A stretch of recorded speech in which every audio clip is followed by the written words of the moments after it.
लखन लख्यो रघुवंश मणि ताक्यो हर को दंड। लखन लख्यो लक्ष्मण जी लख्यो देखे रघुवंश मणि रघुकुल के मणि श्री रामचंद्र जी ताक्यो देख रहे हैं हर शिव जी के कोदंड धनुष को। पुलकियात पुलकित शरीर से बोले वचन चरण पैरों से चाप दबा करके ब्रह्मांड पूरे ब्रह्मांड को।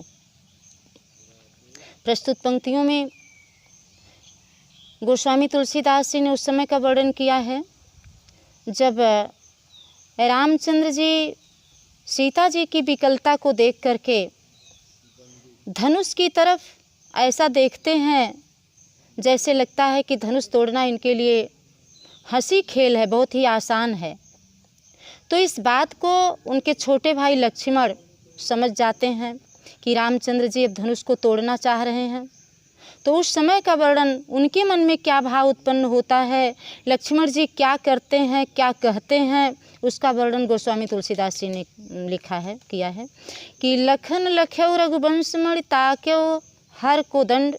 लक्ष्मण जी जब देखते हैं कि रघुकुल के स्वामी श्री रामचंद्र जी शिव जी के धनुष की तरफ देख रहे हैं, तब इस बात को जान करके लक्ष्मण जी का शरीर बहुत ही रोमांचित हो जाता है और वे अपने चरणों से ब्रह्मांड को दबा देते हैं और बोलते हैं कि दिस कुंजर हूँ कमठ यही कोला।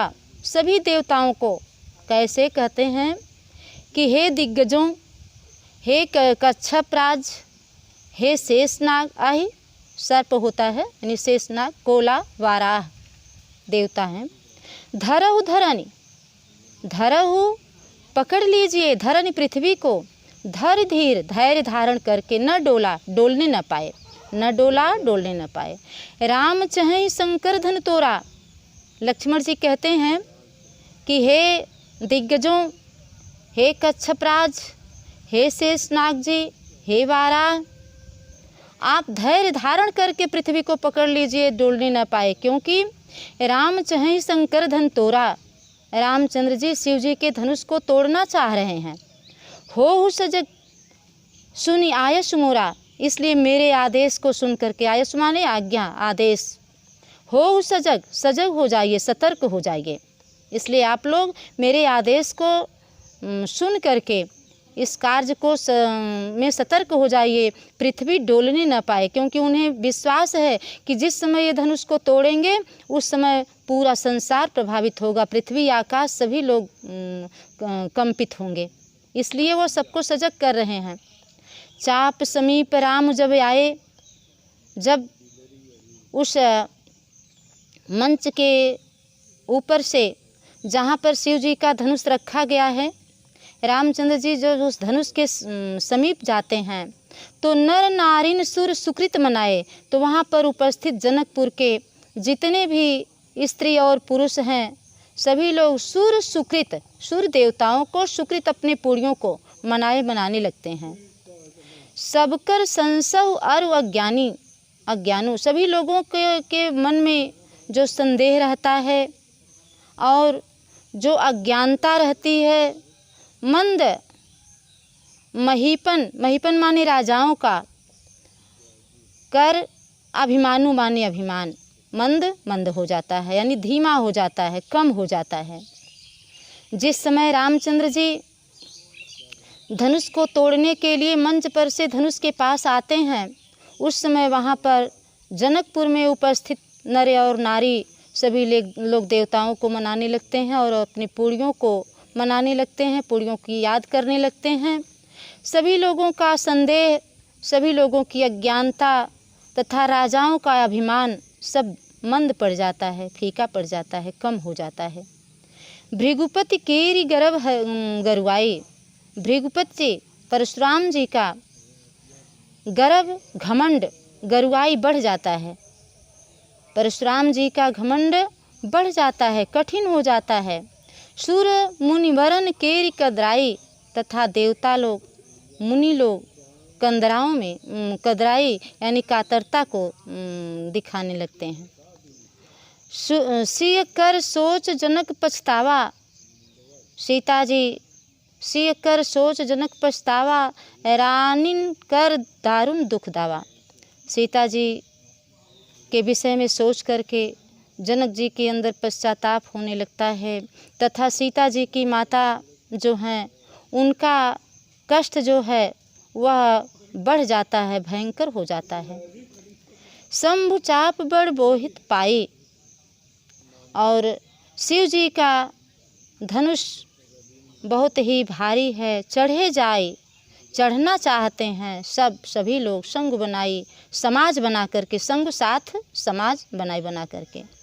और राम बाहुबल सिंधु अपारू, राम की विशाल भुजाएं, बलशाली भुजाएं अपार समुद्र पर चढ़ना चाहती, चाहत पारू नहीं को कड़ा, ये पार करना चाहते हैं, समुद्र को पार करना चाहते हैं, लेकिन कोई कड़हारू केवट खेने वाला, कड़हारू माने खेने वाला केवट।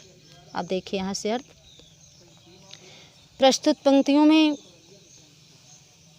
धनुष यज्ञ में रामचंद्र जी जब सीता जी की विकलता को देखकर शीघ्र ही धनुष को तोड़ने का मन बनाते हैं और धनुष की तरफ देखते हैं, तो उस समय लक्ष्मण जी उनकी स्थिति को पहचान जाते हैं। उस समय लक्ष्मण जी की स्थिति क्या होती है, वो क्या करते हैं, वहाँ का वातावरण कैसा लगता है, उसका वर्णन करते हुए गोस्वामी तुलसीदास जी ने कहा है कि लक्ष्मण जी ने जब यह देखते हैं कि रघुकुल के स्वामी श्री रामचंद्र जी शिव जी की धनुष की तरफ देख रहे हैं, तब लक्ष्मण जी की शरीर पुलकित हो जाती है और वे अपने कमलवत चरणों से पूरे ब्रह्मांड को दबा लेते हैं और कहते हैं कि हे दिग्गजों दिस कुंजरो कमठ यही कोला, धरो धरन धर धीर न डोला। हे दिग्गजों, हे कच्छप, हे शेषनाग जी, हे वाराह, धैर्य धारण करके पृथ्वी को अच्छी तरह से पकड़ लीजिए, डोलने न पाए, क्योंकि राम चहै शंकर धन तोरा, हो सजग सुन आयुष मेरा मोरा। ये रामचंद्र जी शंकर जी के धनुष को तोड़ना चाहते हैं, इसलिए तोड़ने पर पृथ्वी आकाश सब कुछ कंपित हो सकता है। इसलिए आप लोग मेरी आज्ञा को मान करके, मेरी आज्ञा को सुन करके सजग हो जाइए, यह पृथ्वी डोलने न पाए। चाप समीप राम जब आए, नर नारिन सुर सुकृत मनाए। जब धनुष के समीप श्री रामचंद्र जी उपस्थित होते हैं तो उन्हें धनुष के पास जाते हुए देख करके जनकपुर के नर और नारी सभी लोग देवताओं और अपने पुण्यों को मनाने लगते हैं। यहाँ सभी लोगों का जो संदेह है, सबकी अज्ञानता है और राजाओं का जो अभिमान, मंद अभिमान है, यानी तुच्छ अभिमान है। मंद मान यहाँ पर तुच्छ होता है, धीमा, जो तुच्छ अभिमान है तथा भृगुपति जी का जो बढ़ता हुआ गर्व है, घमंड है, तथा देवताओं और मुनियों की जो कातरता है, सीता जी की जो चिंता है, जनक जी का जो पश्चाताप है और सीता जी की माता का जो भयंकर दावाग्नि के समान दुख है, वह शिव जी के धनुष के बोहित यानी बोझिलता से, शिव जी के कठोर धनुष के ऊपर राम के धनुष के ऊपर चढ़ कर के समाज बना करके, यानी सब एकत्रित होकर के उस धनुष के ऊपर चढ़ कर के राम के बाहुबल के आधार पर उस समुद्र को पार करना चाहते हैं, लेकिन उस समुद्र को पार कराने वाला कोई केवट नहीं है। इसलिए सभी लोगों के मन में तरह तरह की शंकाएं, तरह तरह के पश्चाताप उपस्थित होते हैं। यहाँ पर दोहा चौपाई छंद है, भाषा ब्रज भाषा ही है। और इसमें उपमा अलंकार, अनुप्रास अलंकार का प्रयोग हुआ है। राम बिलोके लोग सब चित्र लिखे से देख, चितई सी कृपायतन जाने बिकल विसेख। प्रस्तुत दोहा महाकवि तुलसीदास द्वारा रचित हमारी पाठ्य पुस्तक हिंदी के धनुष भंग शीर्षक से लिया गया है। इसमें रामचंद्र जी जब धनुष के पास जाते हैं तो उस समय उनके मन में क्या विचार आते हैं, वे लोगों को की तरफ कैसे देखते हैं, क्या सोचते हैं, उसका वर्णन गोस्वामी तुलसीदास जी ने करते हुए लिखा है कि राम बिलोके लोग सब चित्र लिखे से देख। राम बिलोके रामचंद्र जी ने देखा, लोग सब वहाँ पर उपस्थित सारे लोग चित्र लिखे से देख, जैसे चित्र में कोई चीज़ दिखाई दे उसी तरह से चित्र में अंकित दिखाई दे रहे थे।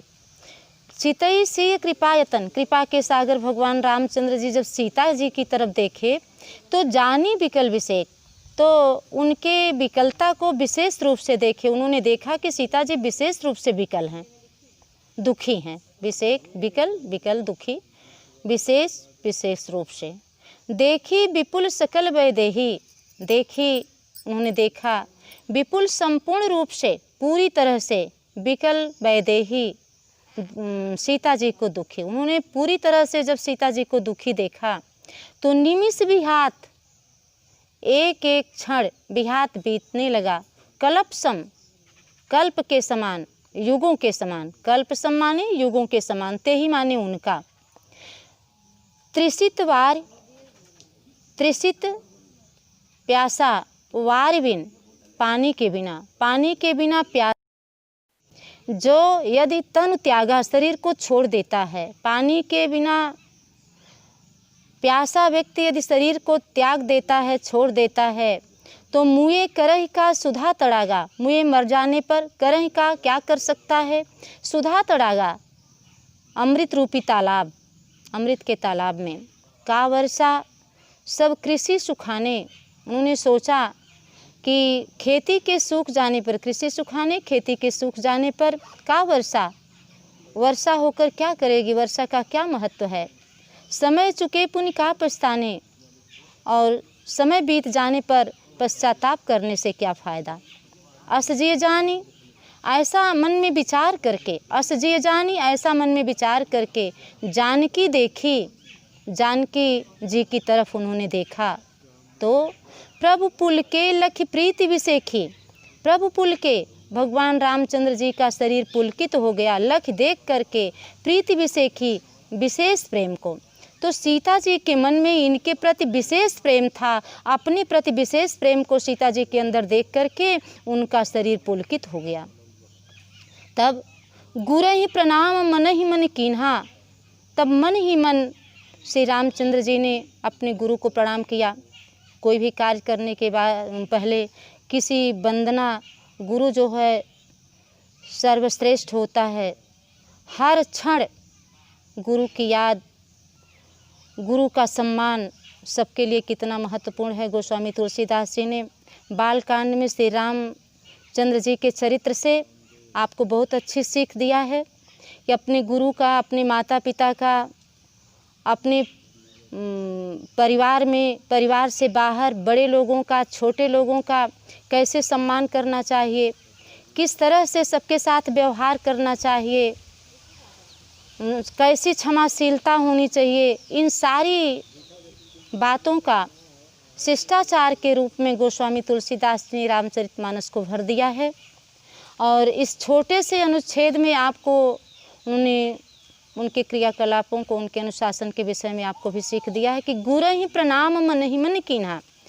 धनुष के पास जाने पर भी श्री रामचंद्र जी ने सबसे पहले गुरु को याद किया, गुरु को प्रणाम किया। अति लाघव उठाए धनु लीन्हा, तब अति लाघव बहुत ही शीघ्रता से, अति लाघव माने बहुत ही शीघ्रता से उठाए धनु लीन्हा, धनुष को उठा लिए। दम के दामिनी जिम जब लयऊ, जब लयो, जब उन्होंने धनुष को उठाया तो दमक्यौ दामिन जिन, तो बिजली बहुत तेज चमकने लगी और पुनः फिर नभ आकाश धनुमंडल, धनुष मंडल की तरह से समान भयो हो गया। आकाश में बिजली तेजी से चमकने लगी और आकाश मंडल, आकाश जो है वह धनुष मंडल की तरह से हो गया। लेत चढ़ावत खैचत गाढ़े, लेत धनुष को लेते हुए, चढ़ावत उस पर प्रत्यंचा को चढ़ाते हुए, खैचत गाढ़े और उसको तोड़ते हुए, उसको खींचते हुए, काहू न लखा, कोई नहीं देख पाया, देख सब ठाढ़े, सभी खड़े खड़े देखते ही रह गए लेकिन कोई देख नहीं पाया।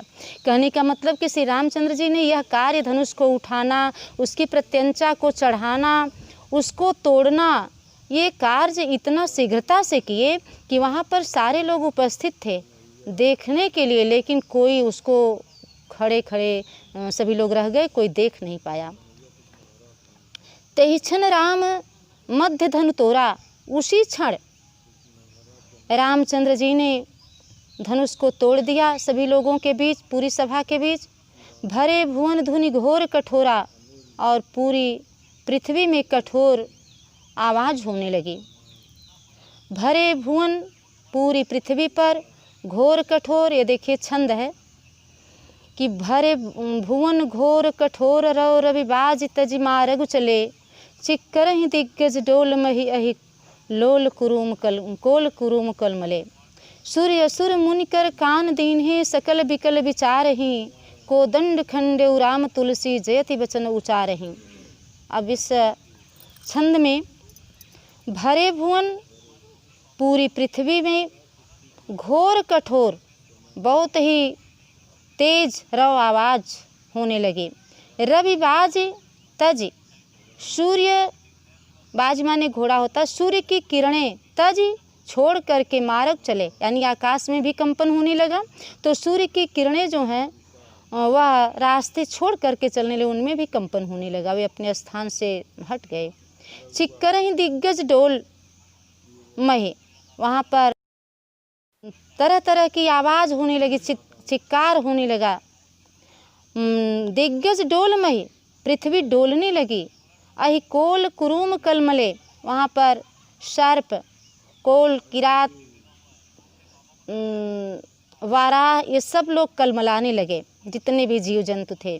सूर्य असुर मुनिकर कान दीन्हे, वहाँ पर देवता, असुर, मुनि, सभी लोग अपने हाथ को कान पर रख करके सकल विकल विचार ही, बड़ी ही विकलता से सोचने लगे, विचार ही विचार करने लगे, सोचने लगे।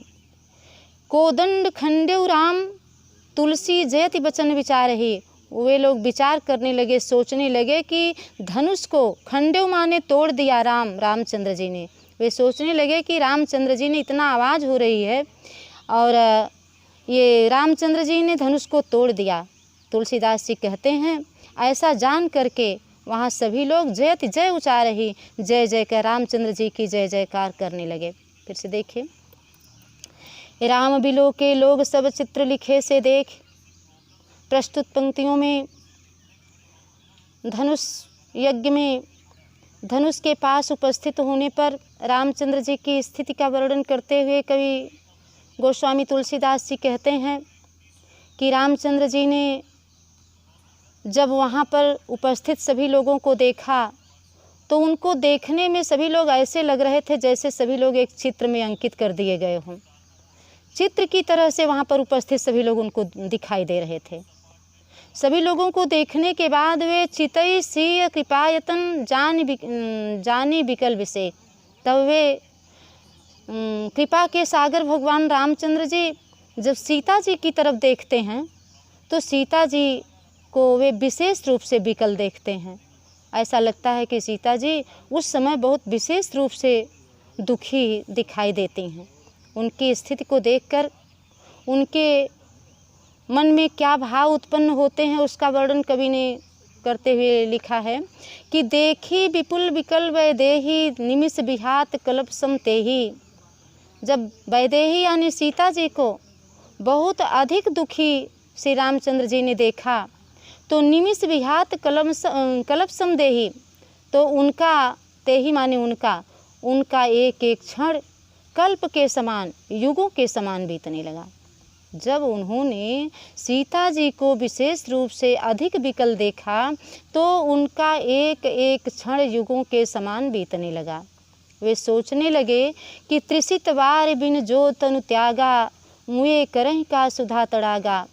अगर कोई व्यक्ति पानी के बिना, कोई प्यासा व्यक्ति पानी के बिना अपने शरीर को त्याग देता है तो मरने के बाद अगर उसको अमृत के तालाब में डाल दिया जाए तो उससे कोई लाभ नहीं होता है। तथा का वर्षा सब कृषि सुखाने, समय चुके पुनि का पछताने।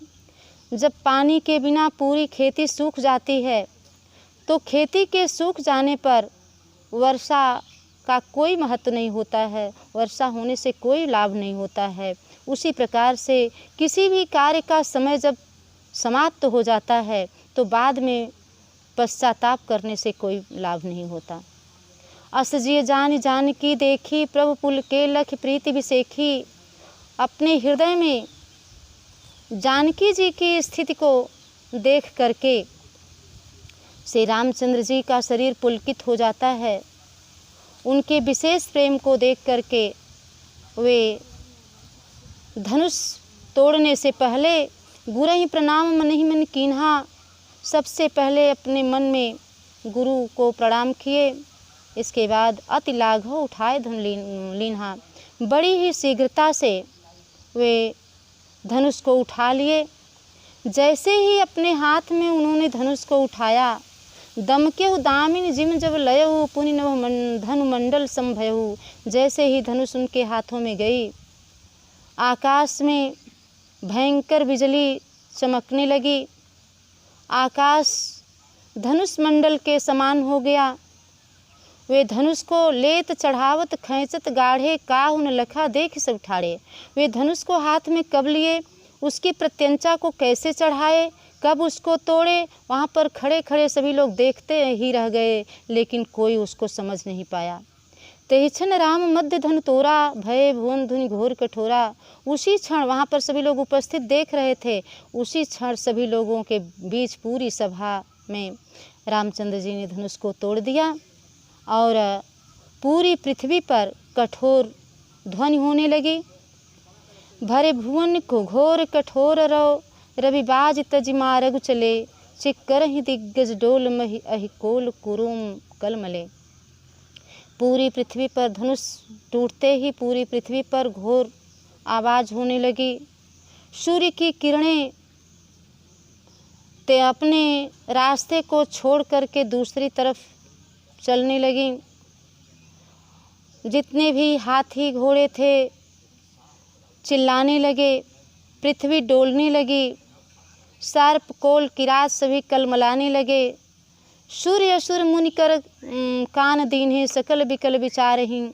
देवता, असुर और मुनि लोग अपने कान पर हाथ को रख करके, यानी अपने हाथों को कान पर लगाए, यह सोच रहे हैं कि रामचंद्र जी ने धनुष को तोड़ दिया।